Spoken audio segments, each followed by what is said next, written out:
G'day ladies and gentlemen, Jacko G-Freak here, coming at you with another brand new video today. And well, I've got a question for you guys. And has camping in Call of Duty gotten worse since Christmas and over the New Year's break? And well, has camping gameplay ruined Call of Duty experience? That's what we're here to discuss right now in the world's campiest game of Quarry. This game literally goes down to the time. Like, holy shit.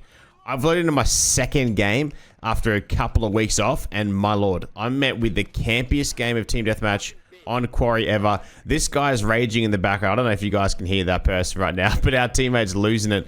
I'm hitting different routes, hitting different angles to try and break him, flip him out of spawns to make them like a little bit uncomfortable and things like that.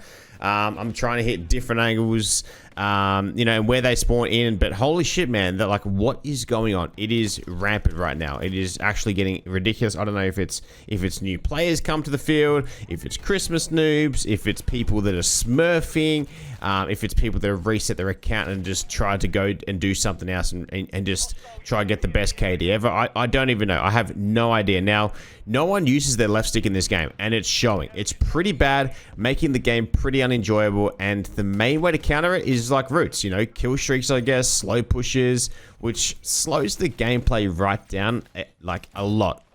It gets a little bit boring. Now, mind you, I started off with some shit guns because I'm like, oh, you know what? You know, second game back on for 2 weeks. We'll try the DM56. It's kind of dog shit.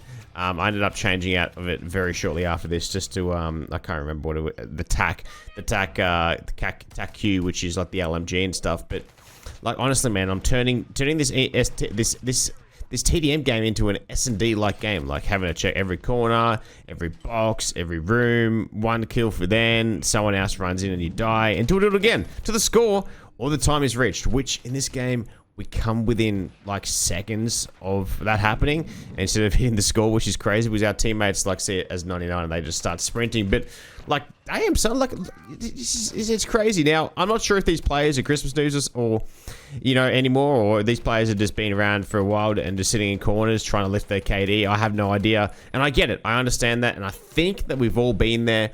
But man, for a Quarry game like this to go pretty much time in a team deathmatch is absurd. Okay, like, here's me changing classes and trying to change it up and do something a little bit different. But you know, what are the things that you think would counter campers in this game?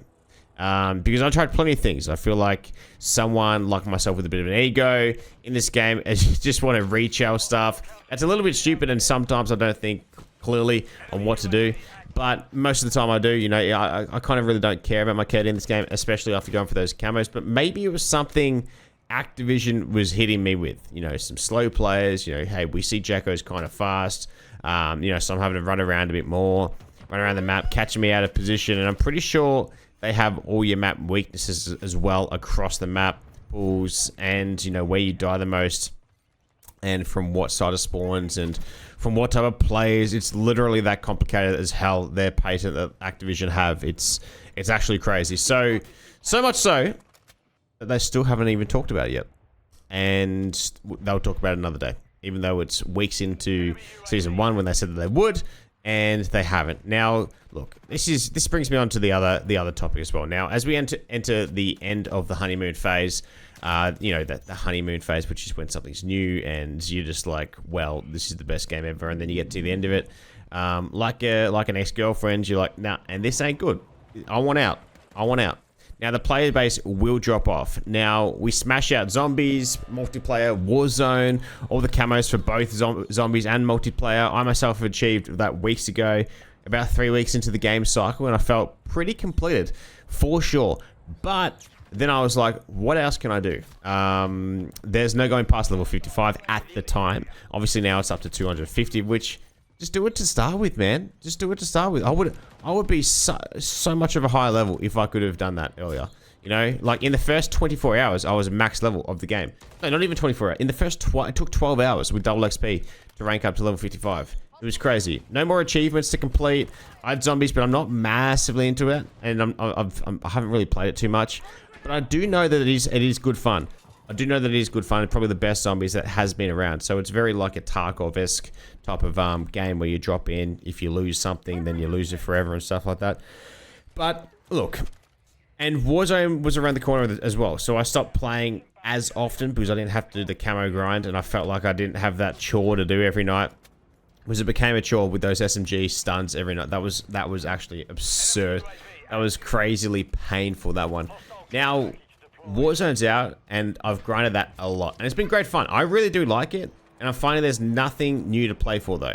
I've played all the maps in multiplayer, I'm talking about now. Now, I've played all the maps, mastered all the guns and camos, now getting and wanting more. Like, I'm just like, more. As you may have noticed, like, every platform does this year in, year out, and that's like a review, such as, like, you know, year in review, which is Spotify, YouTube, I think Twitch does it as well. Even, like, Virgin Airways does one, like, in Qantas and stuff. Like, what the... Anyway, how many hours you flied and all that type of shit, and how many kilometers.